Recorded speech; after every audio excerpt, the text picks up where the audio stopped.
some of this H2O in me. Damn, Shit. nigga, ice jiggle jag, jiggle jiggle. Come on now. I'm just saying. That y'all sound cool and refreshing. Hell yeah, I put like 13 fucking ice cubes in there in a mason jar. Fuck that. That always makes everything better. Yo, right? Don't they feel so like, I don't know. It's artisan cool water. You see the little frost? Mm-hmm. The glass press bar. I always want to take a picture. Don't throw a little mint leaf in there. A little mint leaf in there, have it mix around. Get fancy. Ooh, idea. I have some mint. Thanks. Oh no, it's great. I can feel fancy today. Take a little mint, right? You take a little mint, throw it in there, squeeze a little lemon in there. Straw though. Get a straw. Oh, a metal straw. You know, plastic's getting banned. I need to get one. Why you say it like you was mad? No, I'm just saying like shit. I feel bad. Like I need to get one. Yeah, but then I can't even keep track of where my headphones be at. I'm gonna be carrying around a metal straw. Mm-hmm. I'm gonna lose that shit immediately. Hopefully they're cheap. Yeah, they're probably not gonna be, but all right. Right. Okay. All right, we back. Yes. Welcome, guys, to the BZ Podcast. This is just a recap. We had an eventful week. And I guess it was during the week, right? It was during the week. It was toward the end of the week. That's why. Okay. It started Thursday, right? Yeah. It's Thursday. Yeah. All right. We went to Wavy Baby. Oh, well, fuck that up. Well, guess what we'll be cutting out? So Bodega Brown had his first set at the Wavy Baby event at New Liberty Distillery, right? Yeah, New Liberty Distillery. It's in Northern Liberties. Philadelphia. Yeah, well, yeah, sorry. Yeah. I'm like, of course it's in Philly. Sorry, yeah, people, Philadelphia. The place was so nice. It looks so cool. It was like an old stable. Right. Like an old stable. So there's actually like places you could see like where the stables were that horses were in and stuff like that. Mm-hmm. And everything was like wooden. Yeah, I don't know. It just gave you some real old school vibes and everything was just, I don't know, vintage. It seemed real vintage. You said it was original wood. It looked like it. Yeah, it was really for nice. Sure. Mm-hmm. Like when you walked in, you had to go upstairs to the actual spot where it was at. Yeah, and all the whiskey barrels. Cool. Yeah, there's barrels everywhere. I was waiting for like, you know that Mila Kunis? Mm-hmm. You ever see that commercial when she go like stamp her name on the shit with a thing? Silly. Oh God. Nah, but give it up to Bodega, yo. He killed that shit. Right? Oh my God. I had the time of my life. It was so much fun. I was having a blast. Hell yeah. I couldn't stop dancing.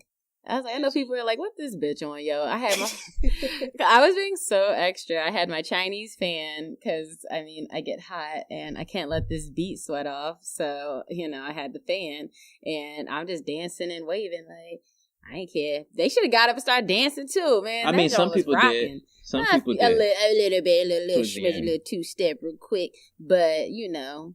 But no, it was a great time. And then two of his homeboys came out.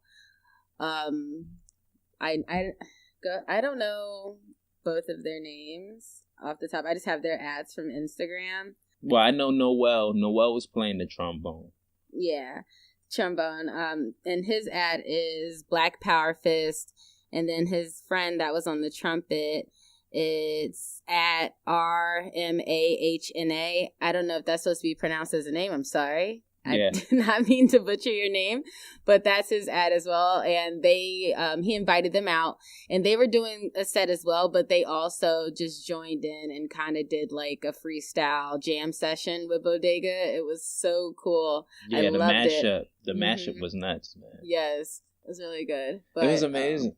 It really was. I'm mad like I didn't invite more people. Like, well, we didn't know. We didn't know what we were walking into. Yeah. Like, we kind of just didn't. You don't want to be the person that bring 13 people with you, and like it was only supposed to be this small event, you know. Yes, but I'm gonna put it out there right now, Bodega, you and your friends need to do that more often. I for my enjoyment. Yeah, just come to my house. Like, come to my living room and do that, like, every so often. But no, like, I had a bunch of people hitting me up like, yo, what is this? When is this happening again? So you guys need to definitely collab more often. Definitely. And Noel and his friend, I know they work under the guys of the Good Life Philly. They put on events. And Zay was talking to Noel about his next upcoming event. Yeah, so Good Life Philly, September 29th. That's on a Saturday, so you really ain't got no excuse not to come. It's the Good Life Gallery Showcase. It's an art exhibit on rawness. They're hosting local artists and musicians in a non-judgmental space, allowing everyone to be freely and openly express their creativity. And that's kind of the same type of vibe I got at the Wavy Baby. So if we can just carry that same energy into the next one, right, you're just going to have a great time. And if you missed the Wavy Baby or any footage from it, we still got it up on our highlights. So if you go to my page, that is at Zay James, ZAIJAME, you can see it on my highlights called Wavy Baby. You can see the exact mashups and everything we're talking about. You still got it on your page, correct? Yeah, at BKNOX_X. That's my page. Yeah. Definitely. Where's the Good Life Phillies? Where's that event gonna be? Get your life. I mean, I talked to him briefly. We're going to update that. Yeah, okay. He didn't really give me any concrete stuff, but I will let you guys know. We can post it on the page. Yeah, we'll post it. Definitely. But, yeah, if the same energy, we can get that same energy back. Because even when I was talking to Homeboy on the Horn, he was like, yo, the vibe in there was just, like, so dope. He was like, it was just so open. He was like, I really just fed off the energy. And it just seems like one thing that I saw, it feels like everybody is so talented, but everybody is just so scared a little bit. Like, you know what I'm saying? Everybody needs a little nudge or just a little affirmation. So it was dope to be able to, like, be like, yo, really express how much we enjoyed ourselves and what each individual person brought to the table. Right. Yeah. Very dope. Very dope. I was the unofficial hype man of the night. That's what I brought. Man. It was a great time, and the drinks were good too. Oh yeah. What did you have? You remember what you had? A ginger Grant. A ginger Grant. I had an old fashioned, yo, and I don't know what's in it, yo, but I felt like a straight up gentleman when I drank it. You know, I was drinking it like straight up gentleman. I felt like I had like a handlebar mustache and shit. Oh, like, God. I just remember you were laughing I was laughing. You were getting on me because you bought me a drink and you're like, of course you picked the $13 drink. I'm like, yeah. It was the most expensive one. That has to be good. I just saw ginger. I like ginger drinks. Ain't no worries. But no, it was dope. Good drink. That was my first old fashioned. It was strong. I know. Put that hair on your chest. I don't need that. True. You can handle it though. But now you're like 2 drinks and you on the dance floor. I had one drink. Oh, man. I don't even need drinks to dance. I just love dancing. Like, you know me. Yeah. But, I mean, it's easy to dance when Bodega on them 1s and 2s. Boy. Hell yeah, man. It was easy to get down. I know, and it started a little late, so he didn't even get to do his full set. So I was like, damn, I wanted to hear the whole thing, but he didn't even get to finish it out because of time, you know. But so I was and other people I'm a little selfish. I'm like, ooh, at least I ain't missing none. I feel like we did though because we did. I mean, I didn't miss something from his set, but yeah, we did miss Noel and his homeboy killing it. I saw that footage. I was like, damn. We didn't really show a lot of the artwork as well that was there. They had artwork hanging up, but like it really felt like it lended itself more to like the actual music. Yeah. What were you about to say? I don't know. I think that was it. Yeah, so Good Life Philly. I was just breathing. Good Life Philly, September 29th. I will update you with more information as it comes. Yes. Just stay posted. I gave you my ad already. I hope you wrote it down. Go follow me right now. Turn that blue button green, nigga. Oh my gosh. Does it turn green? Is that a thing? I think so. I thought it just turned white. It might. Why gotta be white though? Speaking of which, we went to the movies. Oh my gosh. Segue. All right. So I went to the movies. $2 Tuesdays. Hey, it's $2?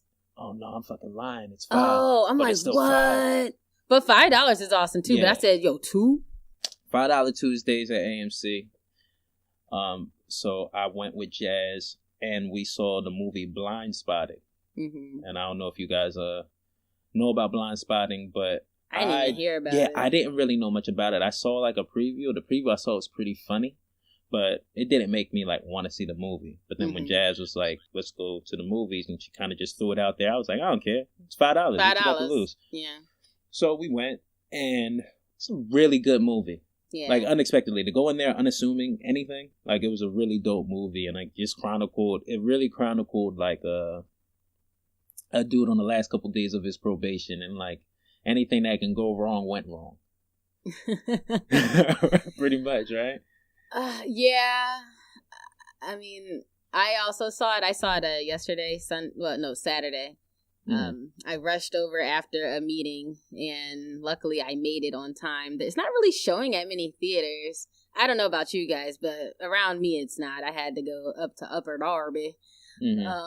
And luckily I was already out West Philly, so I rushed over and caught the showing of it.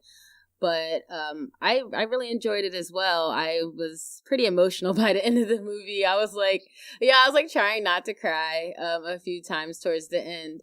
And like, there was no one in the theater really. And like, I mean, it's 69th Street, so I should know it's going to be ghetto. I mean, it's Philly, so you always take the chance something being ghetto. But like, so I went to the Studio Movie Grill, and they like basically serve you, it's like a restaurant. Really? / movie theater. So like, they give you cool. It's cool, but it's like a lot. So they give you like a menu, and I'm like, do you just have fucking popcorn? Like, the fuck?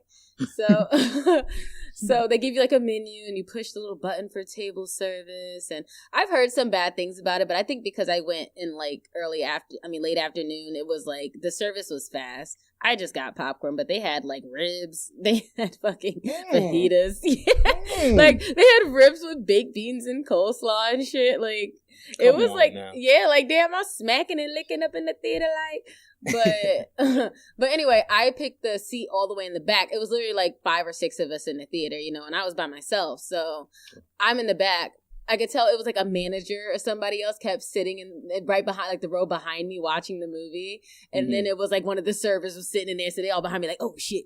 I'm like, why you guys, like, you guys, like, go back in the hallway. Like, right? Oh my God. So then I'm like, I didn't want them to see my eyes all glossy and shit. So I'm like, don't look at me. And I'm over there trying to sneak my bottled water because you weren't allowed to bring that in. Like, yo, leave, this popcorn got my mouth thirsty as shit. Like, we be sneaking in alcohol. We be sneaking in like Reds. I know, but they were like right there, so I like couldn't even like drink because it's like really strict there because I guess because they serve, you know, it's like a restaurant, so blah blah blah. Anyway, back to the movie. So, what I want to say is the thing that so let's already drop this spoiler alert, guys. Like, I'm sorry. Spoiler alert. Yeah, like, we're gonna talk about this movie, so if you don't want it spoiled, if you plan on going to see it, which you should, just turn it off. And I think even if you know, even if you like hear something, it's still worth a watch. Like, I'll still watch it again. When you see it again, I'll watch it again. I would see it again, but I still have my initial personal reaction. Like, you know, I don't like going into it with expectations. I want my own expectations or my own, you know what I'm saying, whatever. So, my thing is, like you were saying, you know, he had 3 more days of probation left, and everything that could go wrong was going wrong. But he also wasn't like, because they were saying in the movie, he also wasn't like stopping himself from being in these situations. Really, he wasn't putting up that, you know what I mean? He wasn't putting up that much of a fight. Like, he was just kind of like, I don't want to go there, and then he's just like, all right, I'm going. Like, you can go home. You don't gotta. I know that's your best friend, but like, you don't have to go. You don't have to do these things with Miles. I think they did a real good job of... No, they did, because it's realistic. Yeah, you know? They did a real good job of the dynamic of their relationship. Not just because they were friends, but like when they had that falling out after the situation at the party and the argument that happened. And how you can be best friends, black and white, Yeah. You can have all this history, all this experiences with each other, but there's no way each one of you are going to understand each other's place or each other's viewpoint. Right. And it's kind of like they had to come to a decision of understanding I'm never going to understand. Right. You know what I'm saying? Mm-hmm. But yeah, I guess we should run it back. So the main character, Colin, he's the one who's just getting out of jail. And largely, I mean, I guess we can't blame Miles for him being in jail, can we? I don't know. Miles jumped in, but he didn't like start it, right? Or did he amp him up? Like, I don't really remember. I feel like he's the loose cannon. He's definitely the loose situation. Cannon. Yeah. But I'm saying as far as like, yeah, because they never showed like when the police came and everything. They just showed that he's the one who got locked up. Yeah. But yeah. Fast forward that when that came out in the show. I know. And like when Homeboy was telling his story, complete stranger telling the story. Yes. That was funny. But continue. That was funny. But yeah, so that's the thing. Like the whole time, Miles is basically the nigga in the group of between them two. You know, he acts like, you know, what you would be classified as acting like a nigga. Mm-hmm. You know, being irresponsible, loud, rowdy, reckless. Mm. And that's when they were having that falling out. That's why he's getting mad, because it's like, you know, you can sit here and act like a nigga all you want, and you're still not going to be the one, you know, that's being classified as one, or not the one that's being targeted. But exactly. You're out here acting reckless.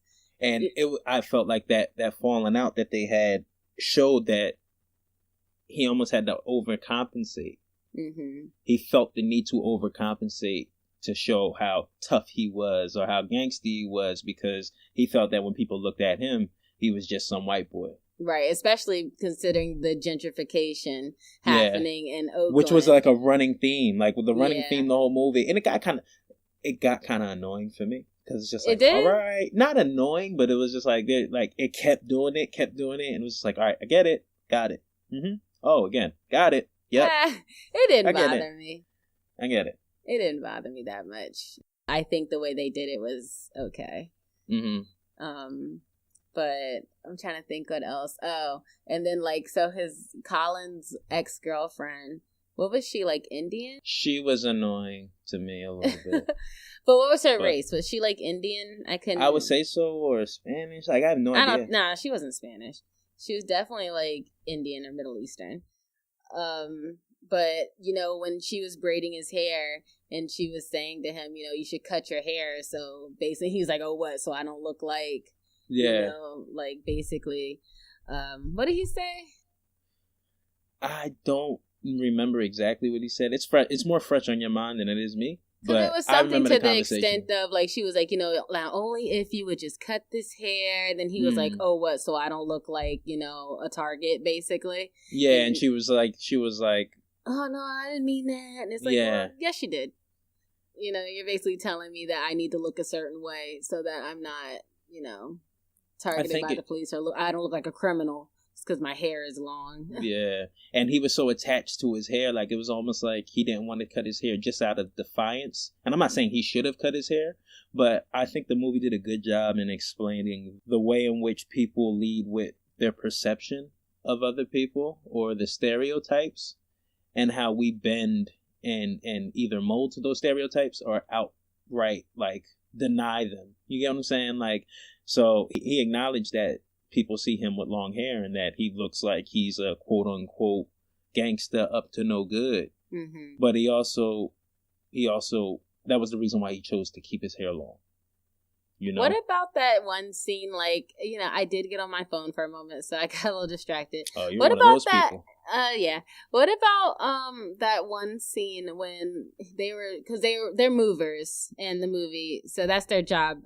They go around moving people's stuff out of their house. So what about the one when they were moving that guy's stuff and he had them like stop and like meditate or something, and like stare at each other's eyes? What was that about? I like caught like that kind of late. I think that was like now that I think about that, it's good that you brought that up, because now I didn't even dive into that. I thought it was, now that I look at it, it was definitely something.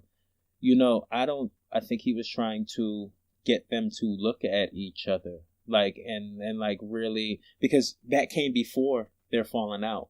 Way before. You know, way before. And yeah, I don't know. I think it was funny. But there's something else with there's something else. I got to revisit that. We'll leave it up to the people that are going to go see it after this podcast. Tell me what y'all think about it. But I think he was just it was an attempt at comedy, but at the same time, it was their first time being opposite of each other. Yeah, true. And really staring at each other, and like that could have been a moment where they had a quote unquote breakthrough, but they didn't take it seriously. Everything turned into laughs and jokes after a while, but there was a whole bunch of stuff not getting said. Well, we're leaving out a major part that happened even before that part. The part where he saw the cop gun down that dude. Yeah, and how that fucked with him. Well, yeah, first of all, I thought the cop was going to shoot him too. Oh, I didn't think that. Just for being a witness. I was like, shit, it's going to happen. I mean, I don't know. I didn't know what to think. I was just like, shit, like, you know, you weren't expecting that. He had his curfew was 11 o'clock, so, you know, he was still on probation at the halfway house. Curfew was 11 o'clock. He's driving the moving truck. I guess his ex-girlfriend let him use the moving truck as transportation. Yeah. So he's driving the moving truck home, and he's stuck at this extended red light, waiting. And then all of a sudden, this black guy runs across. They make eye contact. Yeah, he stops at the hood of the car, like, makes eye contact. Then he keeps running away. Then you see the cops come behind him. The cops yelling, you know, stop, whatever. And then puts 4 bullets in him. And the whole which was a good shot, because the way the camera hit that joint, he saw the dude get shot in his rear view mirror on the side of his truck. That's just a good camera shot. That was a good angle. Yeah. Keep going. But the whole time, you know, he's still at this light, and then the cop is like, the cop right there in front of him just shot him like that. And then he looks over at him, and then the other cops came up. That's why I didn't know what was going to happen, because the other cops came up too. That's why I was like, oh my God, he's a witness. So, and they just banged on his truck and telling him, like, go, move, get out of here. But, you know, and then he was telling people, he told his friend Miles and his girl, you know, I saw a nigga get shot, you know, da-da-da-da-da. And then, you know, his girl was like, are you okay? And then he's just like, yeah, I'm fine. It's like, no, you're not. And his boy ain't never asked. He didn't ask. You're right. His boy never asked. There's a lot of it's a very interesting play. But yeah, because you can see that because you know, her as a black woman knowing about this stuff, you know, she's asking, "Are you okay?" You know, just because we know that feeling that we have within the community that we all are feeling right now with that going on. And you're right, Miles, his white best friend didn't even think to ask anything about it because that's not his reality. Was blind to it, hence blindspotting. Right. Hence blindspotting. Everybody has these blockers on when it comes to other people's realities, yo. And I think the best you can do is at least acknowledge. Right. I didn't say Miles's girl is black. I didn't throw that in. And then with Colin's mom saying to give that how to talk to your kids about the cops pamphlet to her son. Or to Miles's son, who's biracial, which is very important. Like, you gotta think about that. You're raising a biracial son, but if we're leading with perceptions, as we all do, you know, that is a little black boy that's going to have to know how to act appropriately. Right, and that boy look black.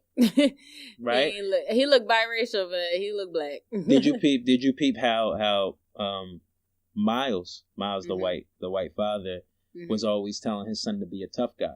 Yeah, I was like, chill. Like, yeah, but that was the thing, because that's not his reality. He felt he needed to be a tough guy because he's white in the middle of Oakland. You know what I'm saying? He felt like he always had to prove himself. So he's not thinking about another ethnicity's reality. Right. That acting like a tough guy can really get you fucked up. Yeah, seriously. You know? Right.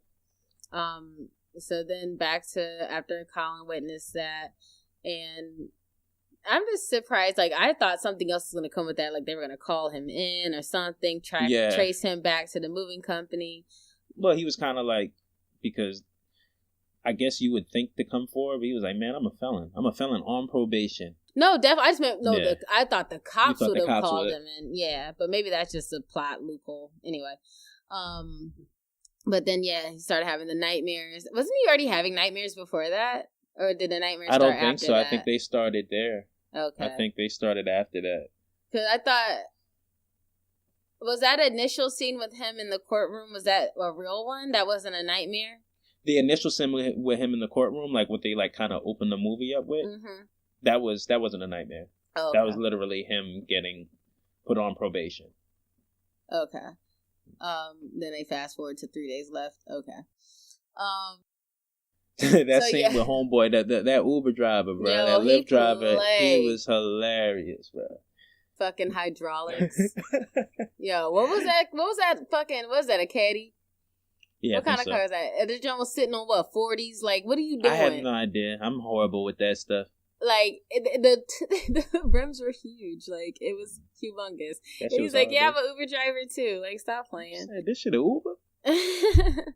All them guns in the car. Like, homeboy Miles had no regards for his man's probation. Like, he had all them guns on him. Oh, and then what I thought was crazy, when homeboy Miles got the gun, and then they came out and his youngin' had the gun in his hand.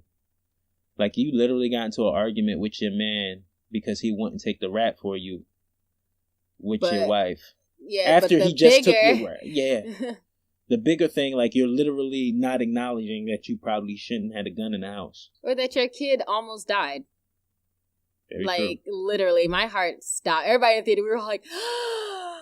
Like, such a everybody, oh my god, when he turned into his face, everybody was like, oh my god. That was the first time I almost cried, because I could feel her, like, she was panicking. I was like, I would have been the same way. I mean, I'm never in that situation. How all of them were just like, you don't want to rush it. Don't rush him. Yeah, it was but it's just like, and then he's just standing like, put it the fuck down. Like, yeah. He all turning it, put it in his face. I'm like, yo, this little boy, oh my god, put it down. But yeah, he was like so mad that Colin wouldn't say it was his, and it's like, how about you should have? He been telling me to get rid of it though. He told him he didn't want to have guns around him. Period. He's been telling him to get rid of that gun. He's been asking like, why do you even have it in the first place? Been saying that to him, and he won't take the rap. And he ended up firing the gun. Oh my god, I know, at the party. Yeah, at the party. You know, there was a lot of and I say, ain't nobody that drunk. They just got there, so yeah, right. There was like there was a lot of incidences with Colin that would just make you mad, because it's just like, bro, you know better.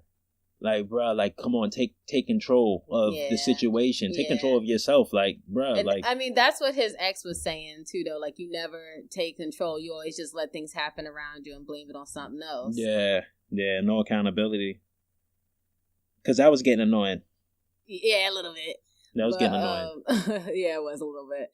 But back to like when he ended up shooting off the gun, they had went to this party after Miles' girl kicked him out for having the gun in the house. Mm-hmm. And they ended up going to some random ass party. I don't know what intel he got about that party when he didn't know it was a hipster party.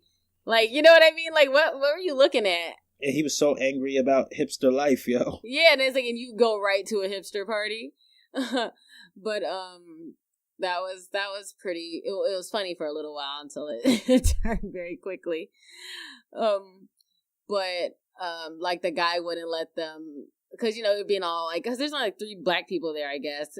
Colin, and then he saw one girl he knew, and then she had a friend with her, and you know the guy hosting the party, he was being all, "What up? Da da da da. Yeah, man. You know, go get some drink. There's some more drink in the kitchen. Well, I gotta be drank. Like you say, there's drinks. Like we are all very well spoken. Like none of them were talking Ebonics."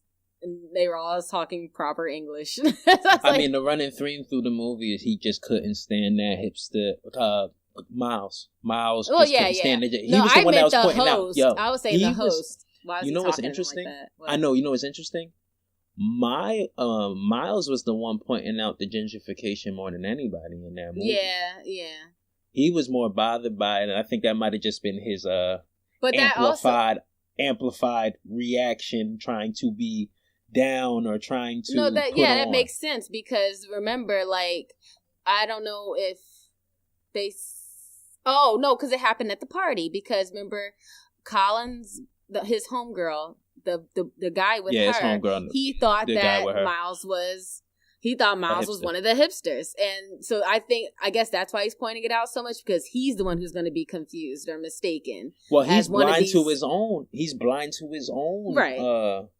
His own trying to be down type shit. Even though it's very much authentic. It's very much authentic. If you grow up in the environment, you're probably going to pick up some things that you're around. But he was blind to his own participation in the very shit that he kept pointing out. Mm-hmm. And in that sense, he probably felt like a hypocrite. In that sense, he probably felt like he had more to prove. Right. You know? Right. And then, too, about the guy who was hosting the party when he wouldn't let them put their drink down on the fucking tree stump table. Yeah. And he's like, no, that's 100 and whatever year old Oakland Redwood. Oakland Redwood. They count the rings on it, da-da-da-da-da. And they're like, the fuck? Like, are you fucking kidding me? Like, right. So then, anyway, off of that scene, it ended badly. Basically, you know, the friend of the friend, he was calling Miles basically a fake ass, like saying that why you pretending to act like you down, like just be yourself. Like he basically thought he was one of the little yuppies, and Miles just flipped the fuck out because, you know, I guess he's like, it's happening. Yeah. So, and he started, and they get into a fight ensues, and this is the last day of Colin's probation. Yeah. The last day. Fight ensues, and you can tell Miles can handle this fight. You know what I mean? He ends up handling the fight pretty readily. But he was mad that homeboy ain't jump in. Was he? He kinda, because when they got into the argument after, he was like, I've had your back mad times. Oh, okay. You know, and that's when they had their blow up between them. And he's like, I had your back mad times, this, that, and the third. And it was almost like, because he always had a problem with his ex-girlfriend. Mm-hmm. Yeah, he always had an issue. Why? Because if you peep, he was the only one visiting him. I know, but it was like you riding a little hard. Like, calm down. Like, you know, but what I mean? But he kind of held that over him. He held that like, yo, I was the only one to put on the books. No, like, bro, you had something to do with it, and that's what she had said. She had said he saw you. He came and saw you in jail all the time, every week, because he felt guilty. That is a guilty visit, right? And yeah, they had that spat out, and that's when Colin was like, "Say nigga," right? He said, "Say nigga," and then. Miles can tell where he was going. He was just like, that's BS. He was like, then why is it cool for me to say it around you? If you can't even say it, why is it cool? Mm-hmm. You know? And if you say you got a problem with it, but I get it. Yeah, he said he had a problem with the word nigga, but it's cool for me to call you a nigga. To call you a nigga.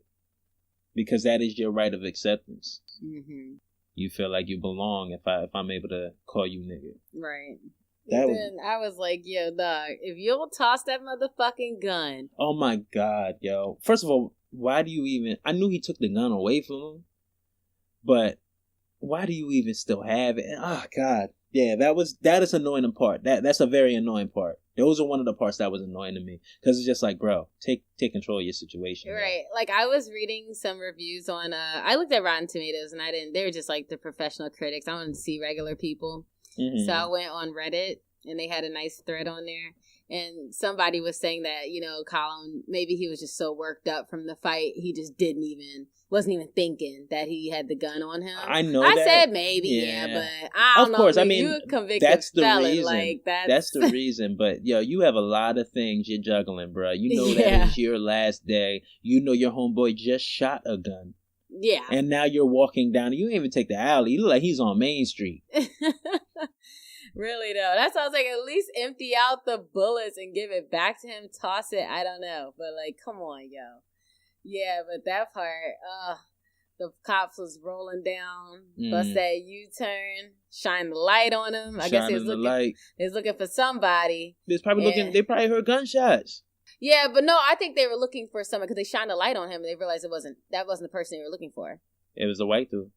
They probably had. Oh yeah, maybe. Yeah. Oh, they might have been looking for Miles. You're right. Yeah, they might have been looking. But that probably felt so bad because he probably like shitted himself. Like he was just so scared. I felt so bad. He started crying. I thought he was done, yo. I thought he was a goner. Yeah, but that's some real shit, though, that black men in America have to go through. You know, the cops stopping them, you know, making you feel like you're guilty of something. You know, you didn't do anything. And just to have that fear. I mean, especially him, because it was his last day of probation and he had a fucking gun on him. Yeah. Like, yeah, the gun he was questioning the whole movie. Yeah, the whole time. Right. And now he has it on him. And just when he broke down after that, I just felt so bad for him. You know what I liked? You know what I liked that we're leaving out as a big part of this movie? Maybe I was getting to it. I don't know. The rapping. The rapping. Yeah, no, I was about to start touching on that next. Yeah. Yeah, I like that, the random freestyling throughout the movie. Him trying to get his wording together. Yeah. So trying to figure it out. Which I explained a little bit. We're letting a lot out of the bag with this movie, but it's still worth a watch.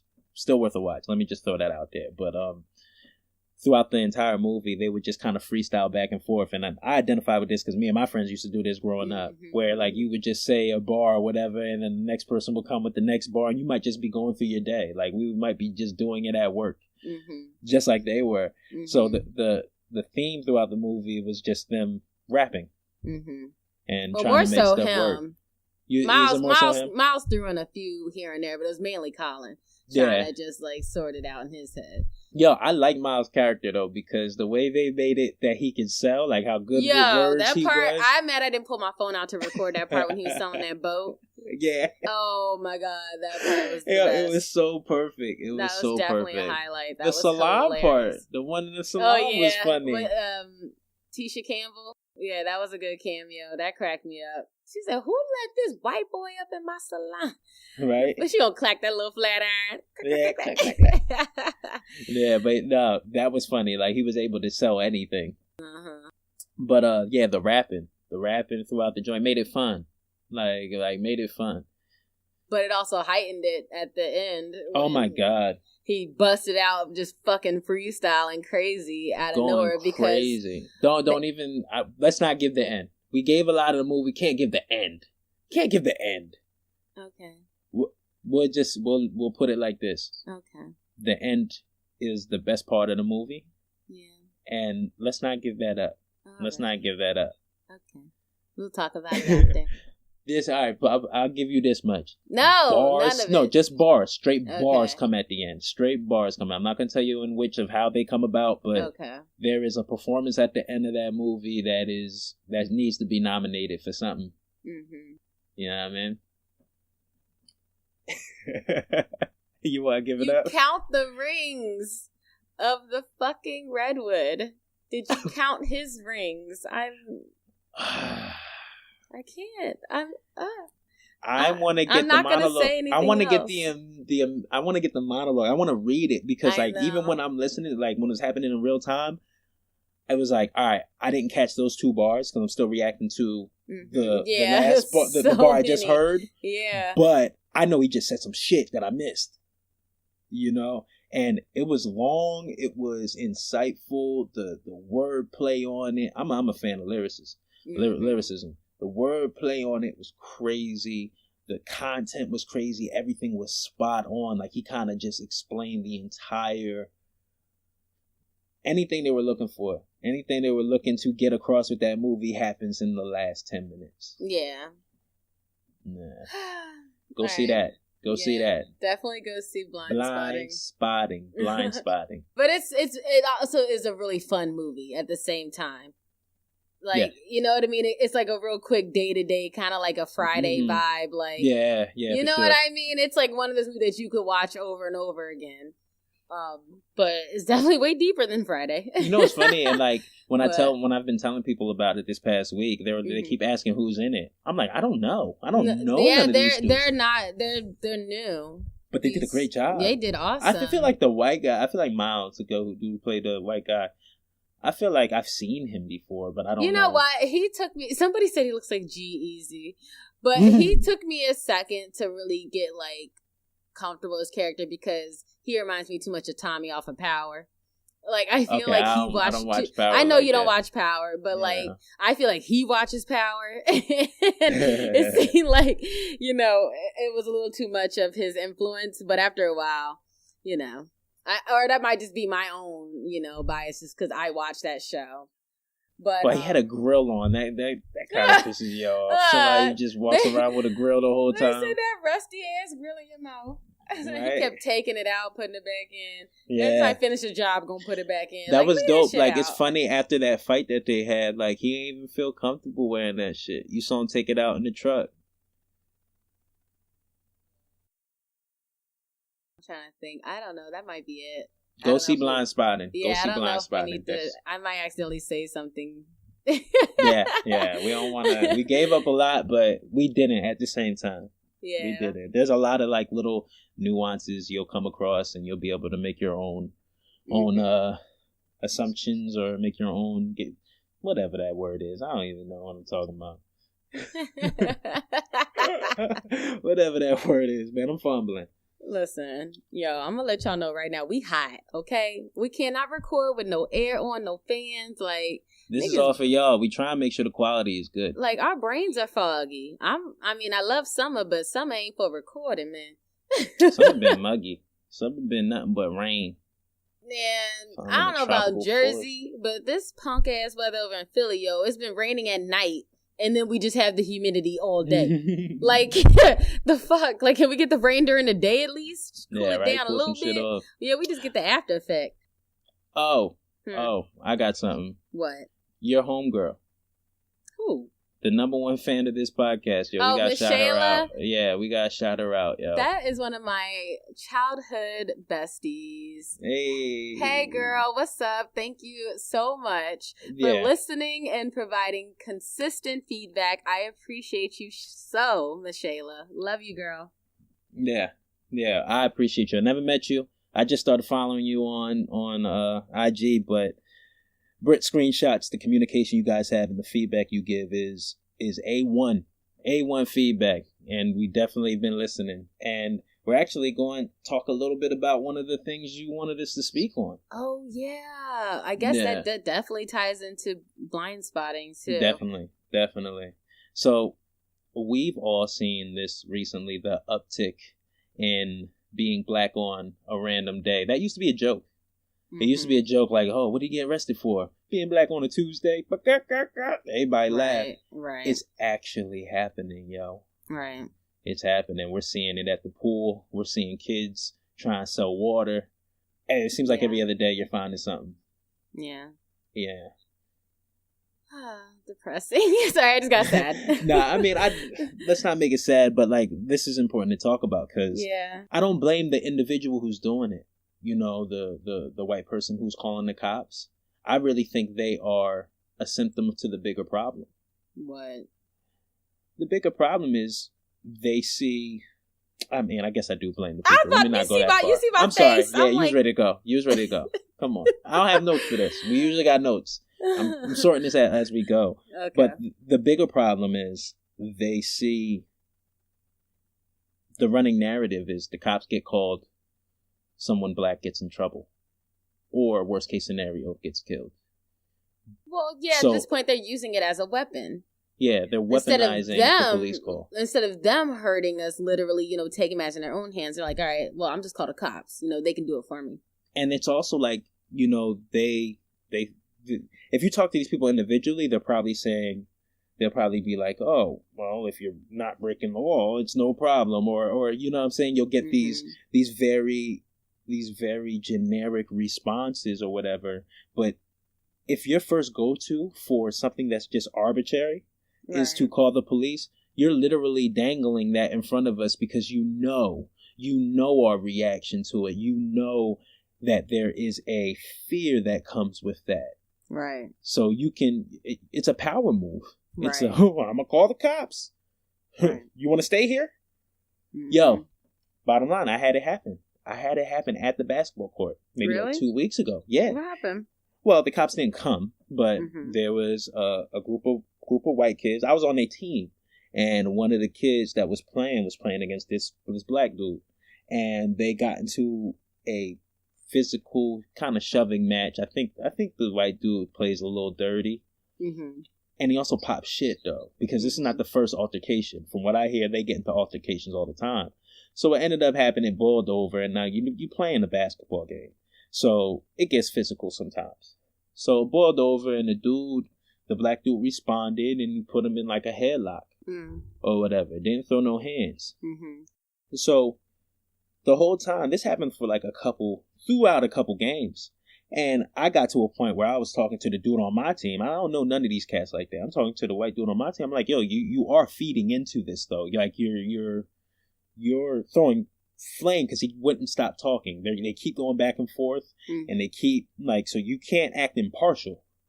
Like if you're throwing an elbow, stop throwing an elbow. But if you're throwing an elbow and you're talking on top of that, there's consequences to shit, and somebody's not going to be likely to that, right? So then the game ends, and the white dude's like, are you staying here to the dude that choked him? Because he's about to get on his phone and call the cops. Because he got put into a headlock.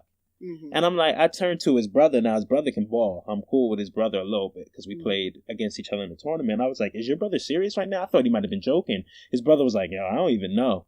And I look at his brother. I'm like, yo, bro, what are you doing? Mm-hmm. Like, what exactly are you doing? He turned to me. He said, well, did you just get assaulted? I'm like, yo, you literally fed it. Yeah, you might have got assaulted. Are you hurt? That's what I said to him. I said, are you hurt? Like you played like 2 games after that. Like, are you hurt? No, he wasn't hurt. He didn't even like say nothing to me, but you can tell he asked you, are you still staying here? That he was about to call the cops. And it's just another instance of like, I don't know, like we're just supposed to be like, oh, don't do that. Don't do that. I mean, I think it was just the fact that he was just trying to get one up on him. Like, all right. Like, because he was intimidated or whatever the case may have been. So he knows how he can get him, let me call the cops. That's the ultimate intimidation right now. I guess what we're talking about, though, like he was intimidated and he might have right to be intimidated because there was actually physical stuff. But we're seeing people that have no right.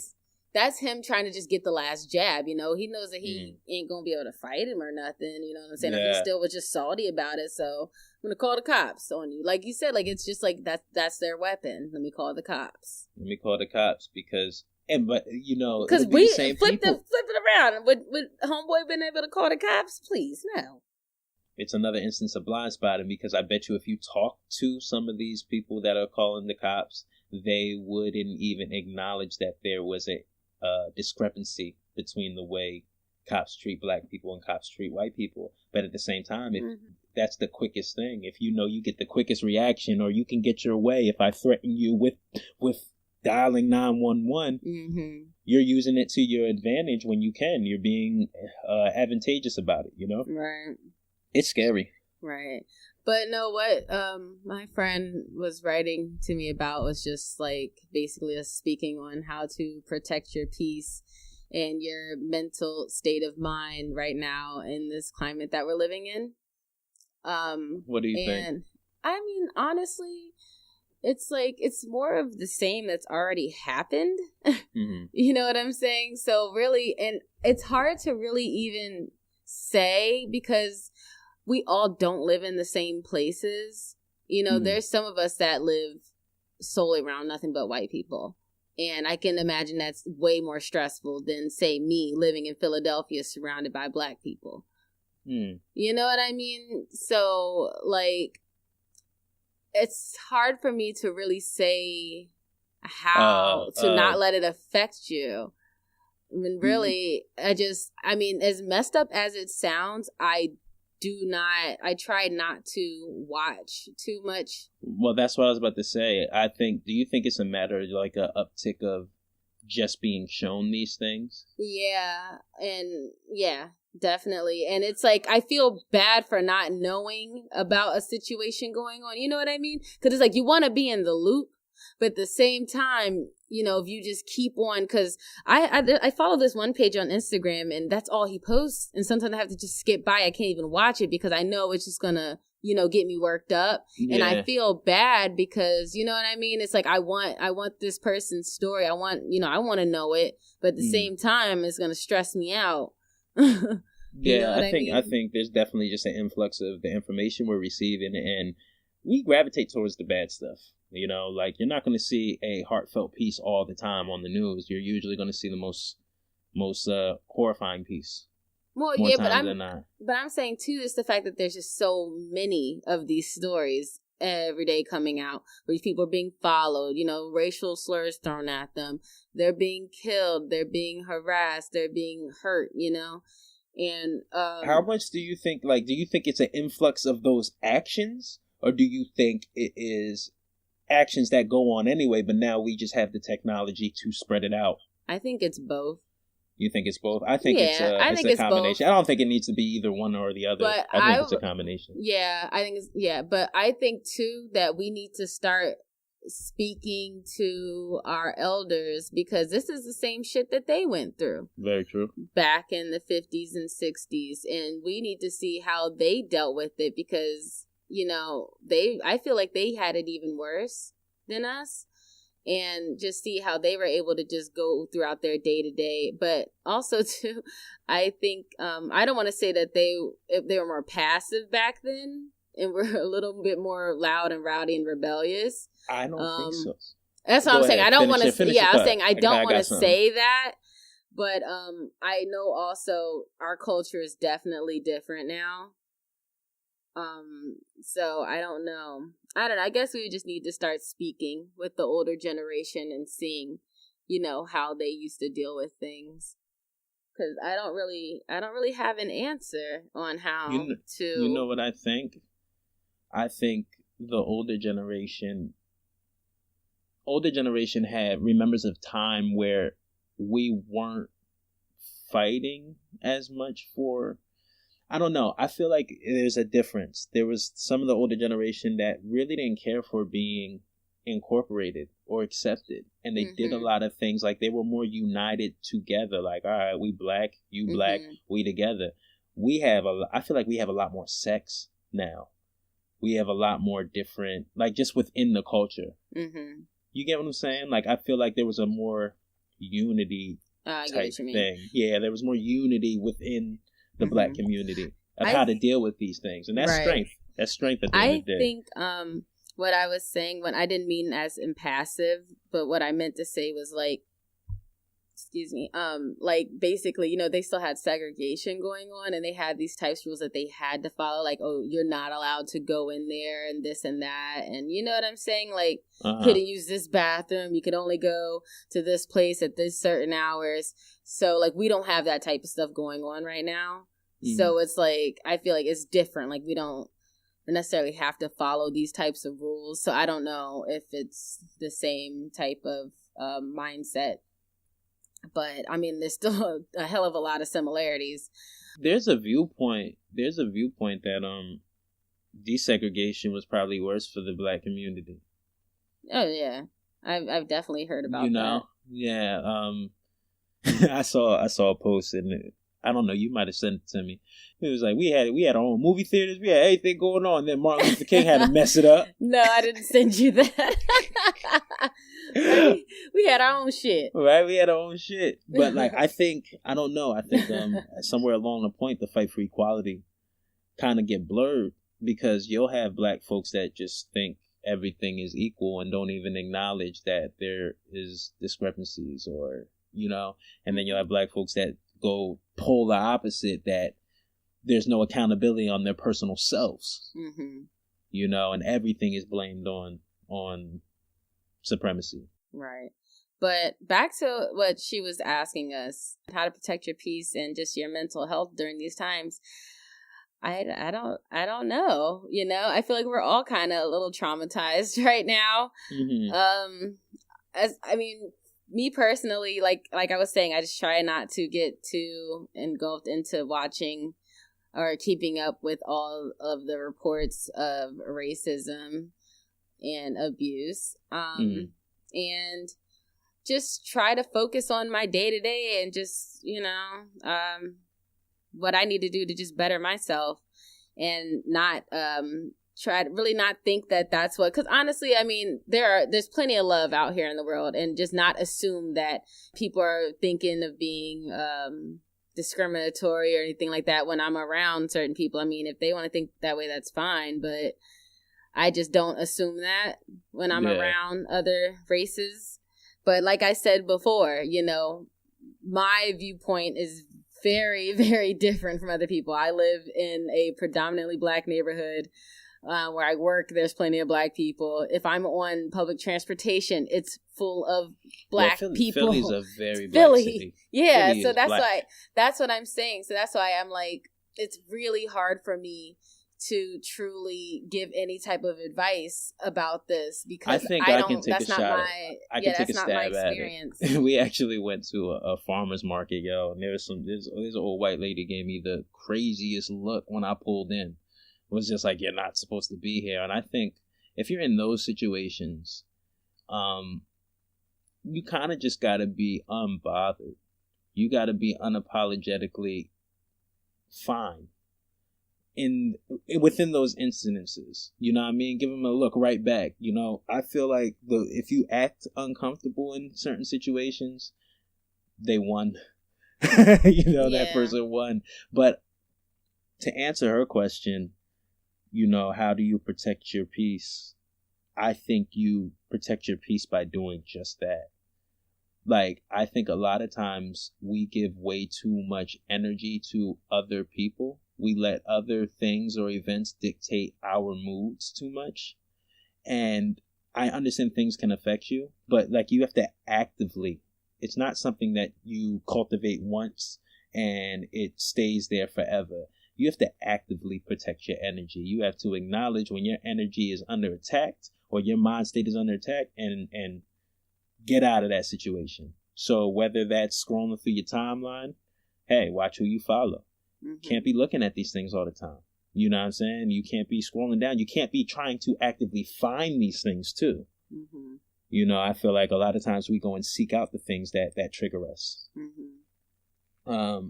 But you have to protect your mind state like a freaking warrior from Black Panther. What is that shit? What is that shit? What was that shit? The made up shit. What? In Black Panther, the city in Black Panther. What was it? Oh, Wakanda. Yeah, you gotta protect your shit like a Wakandian warrior, bro. That's the only thing you really have control of is your reaction to things. I know, but I was just thinking too, like, it just sucks that you have to think of like, well, let me not act too intimidating, let me act show that I'm a polite person, let me do this, let me do that, and it's just like, oh fuck, it's fucking exhausting. Yeah, it's exhausting, but I think that's kind of always been that's always I mean, that's being Black. Yeah, that's being black here. We have to. There was a point where we said this back in the New Black Renaissance, episode 1. Mm-hmm. There was a point where we had to fight to be considered human. Right. We still have to fight to be considered human. Like, we still have to, there was a girl, I saw one of the videos, and there was a girl that was sitting and eating on her college campus that she works at during the summertime. And somebody called the cops. Somebody from the staff called the cops. She works there. She teaches there during the summertime. Wow. And it was just like, I feel like we've always been in a spot where we just have to explain our existence. We have to be ready to explain our existence at all times. Why are you here? Why are you asking? Right. Seriously. So that's, I mean, I know, like, I just always want to be around my own. I mean, I know that's not an option for everyone, but yeah, being super duper minority is not what's up right now at all. Yeah. I feel like it's balanced because you always want to be around your own, but you also have to practice how to be around other people. Oh no, definitely. But I mean, like, I don't want to move back to Iowa. Like, that's what I mean. Who wants to do that? No, but that's what I'm saying. No offense, like, Iowa. I've never been there. I mean, that's where I was born, so I can talk all the shit I want. Like, I'm just saying, like, I don't want to be somewhere where it's like literally there's like 3 Black people in town. Mm-hmm. That's what I mean. But I know that's not an option for everyone. But yeah, I want to see what it's like. Me and Jazz talk about that a lot. What? Just what it's like living in a place where everyone looks like you. Meaning, like, just living in a Black country. Or oh. If you like, I thought you were like the hood. I'm like, no. There's also some that's downsides. different. Yeah, that's different. That's different. Oh, you mean just like maybe in the Caribbean or something? Yeah, Caribbean, or she really wants to go to Ghana. She keeps bringing up Ghana and wants to check out Ghana. But like, I got a little glimpse of that when I was in the DR. You kind of just feel at ease. I don't know why. Like, you just kind of feel like, well, yeah, I felt that in the Bahamas. But I'm in the vacation. Again, that's vacation mode, Yeah. But yeah, I wonder what type of baggage we're carrying unconsciously all the time when we overexpose ourselves to these incidences. Like, what that does to our psyche. Mm-hmm. Like, what that does, like, how are we carrying that? Like, is that shaving years off our lives? I mean, stress about it. It's like post-traumatic. It's like, Definitely. Are you scared of the cops? When you see the cops, you scared? Not me personally, but I guess it would depend on the situation when I'm seeing the cops. Like, what's going on? You know what I mean? Yeah, I don't know. I don't know if I'm scared. I'm on edge, though. You should be. I'm on edge. Like, that's what I'm saying. What do you mean? Like, if you're getting pulled over, you just see them in the store? Well, yeah, like if you're getting pulled over, do you think do you feel that there is a different protocol we have to follow? Hell yeah. Yeah. I usually try to just make sure that my ID is like just right. Like I try to get that shit up quick. I usually sometimes even move it to. I haven't gotten pulled over, thank God, in a very long time. Especially not since all this has happened. I haven't gotten pulled over since 2012, or 11. But I sometimes I'll just, if I'm thinking about it, I'll just move my ID to like the front pocket of my purse, so I won't even have to like dig around and Not that they wouldn't even think I'm a threat, but just to make it easier, I sometimes just move it, so all I got to do is just reach over and pluck it out. I usually, like, if I know I'm getting pulled over, they take a little time. They probably run your plate, see what's going on before they actually come to the car. In that little bit of time, I'll reach over and grab and get all my paperwork together, sit it on my lap. So when he comes to the car, sees the stuff's on my lap, and he sees both of my hands is on the steering wheel, like, that's a shame. It's something. I remember we got pulled over, and we was Brandon. We got pulled over and his legs bubble. Yeah, that old school Lexus. Pulled over. It was me, him, and Todd. Pulled over for absolutely nothing. Like, they held us there for. Yeah, it was weird. Like, they held us there for a second. That was like that might have been my first experience.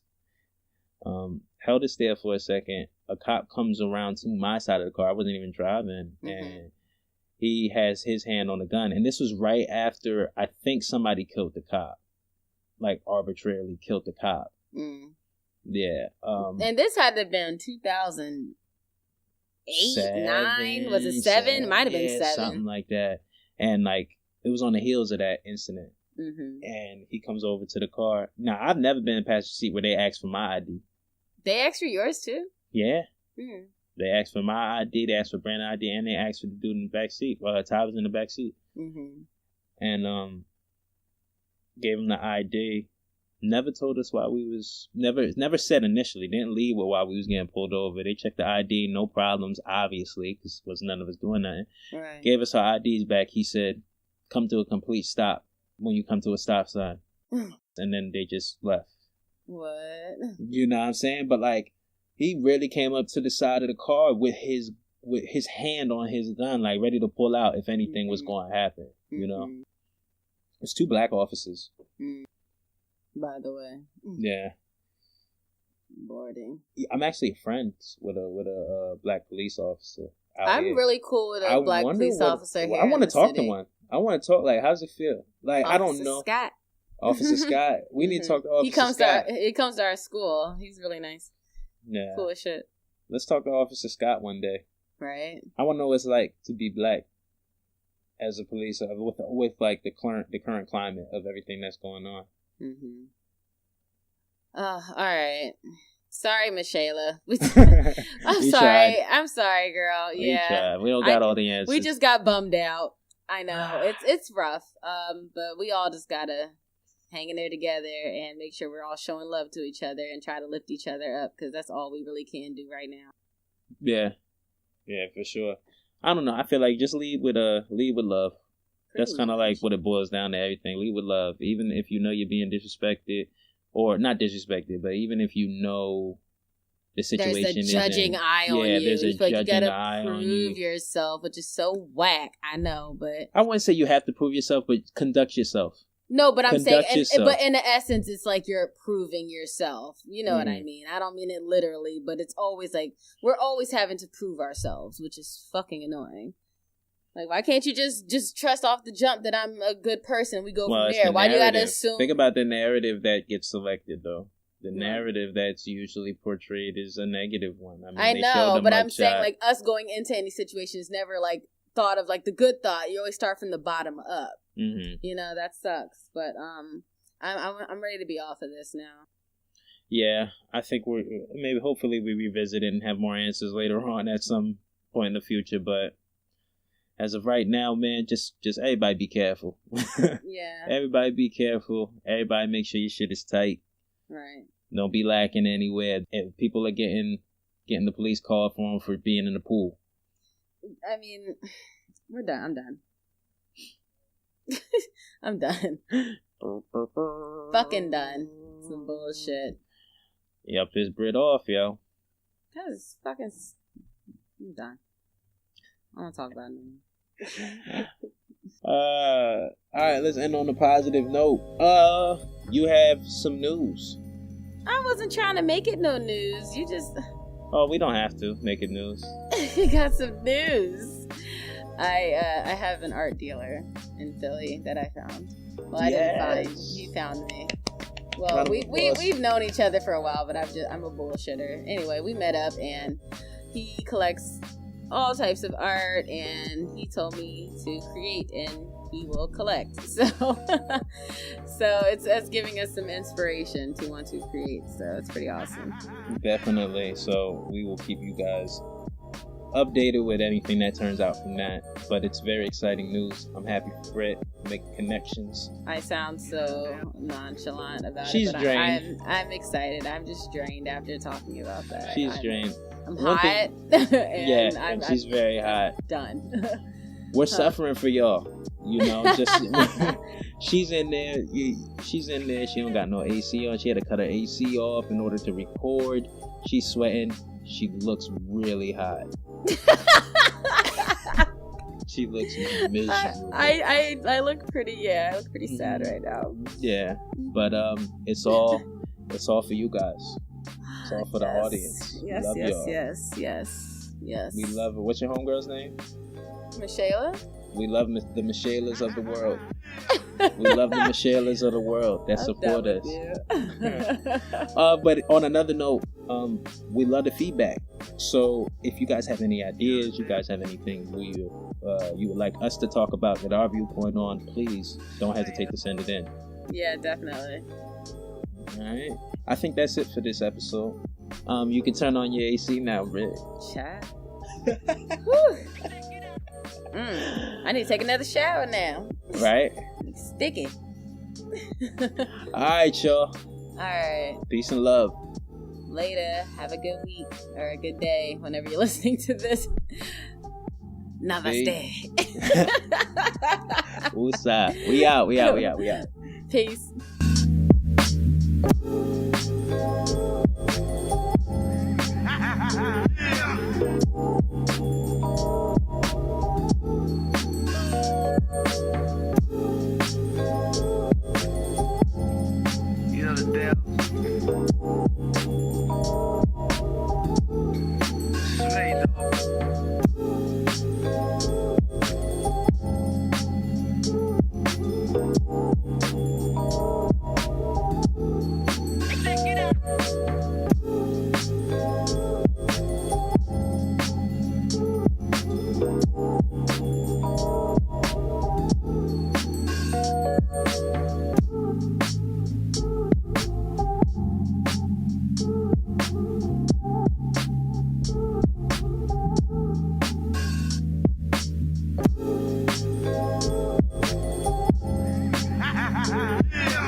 Straight up.